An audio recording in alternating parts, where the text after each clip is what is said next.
President Reagan, we were spending 6% of our GDP on defense. At the low mark of Jimmy Carter's presidency, we were spending 4.5% of GDP, and today it's about 3%. Do you think that number will go up? I think that number is going up. I don't want to get in front of the president and his desire to properly shape what the budget should look like. But just reading the tea leaves, just watching it, he understands the threat better than anybody I've ever seen articulate and understand the threat, and that includes investment. He just needs to make sure, by the way, if you haven't met our Deputy Secretary, Steve Feinberg, he's the absolute best in the business. He understands how to drive budgets, how to drive change, and he and I, along with the chairman, Dan Kane in the front here, are absolutely shoulder to shoulder in the belief of representing the president exactly what we need to make sure we're at the proper level, and I believe it'll be going up.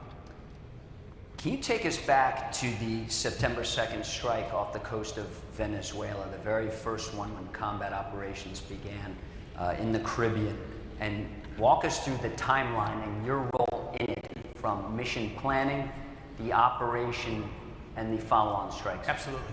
So it took us a couple of weeks, almost a month, to develop, and I can't get into sources and methods and all of those things for obvious reasons, but you have to develop the intel picture, get an understanding of what you're looking at.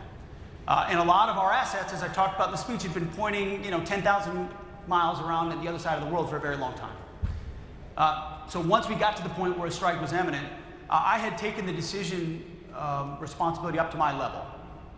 Not many military decisions should be made by the Secretary of War. I believe in deferring those decisions to local commanders as much as possible. But because of the strategic implications of the first few strikes, I wanted to hold that decision at my level. And the briefing that I received before that strike was extensive, exhaustive, I would say, as each one is since. On the military side, on the civilian side, lawyers, intel analysts, red teaming, every aspect. What do we know? What do we know about their affiliation? A lot of things I can't share in this room to give us the kind of confidence that we know where this is coming from, who's driving it, who's on it, what their intentions are, where it's at, all the details you need to strike a designated terrorist organization, which is an important thing to remember at the top of all this. The president has designated these as terror organizations, poisoning and threatening the American people, making them a target just like Al-Qaeda. So in that room, in that moment, it was, I can't remember exactly how long it would have been, 20, 30 minutes of a preview of exactly what's going on. And my job was to say, execute or don't execute. So I was satisfied with the strike criteria, yes. Saw the strike itself, which all of you have seen. There was probably 30 or 40 minutes, is what I've been told, of dust, and it was on fire for a long time after that. I stayed for probably five minutes or so after, but ultimately at that point it was a tactical operation, and so I moved on to other things. I shouldn't be fighting tactics as the Secretary of War, so I moved on to other things. Later on, a couple hours later, I was told, hey, there had to be a reattack because there were a couple folks who could still be in the fight, access to radios, there was a link-up point of another potential boat, drugs were still there, they were actively interacting with them, had to take that read. I said, Roger, sounds good.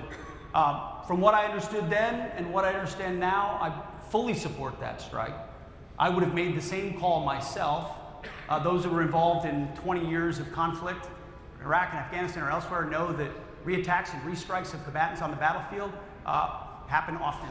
In this particular case, it was well within the authorities of Admiral Bradley, who's an incredible American, an American hero, and the 22 or 23 strikes since have followed a similar protocol of ensuring we meet the criteria. The decision's not at my level anymore, and then we take the strike.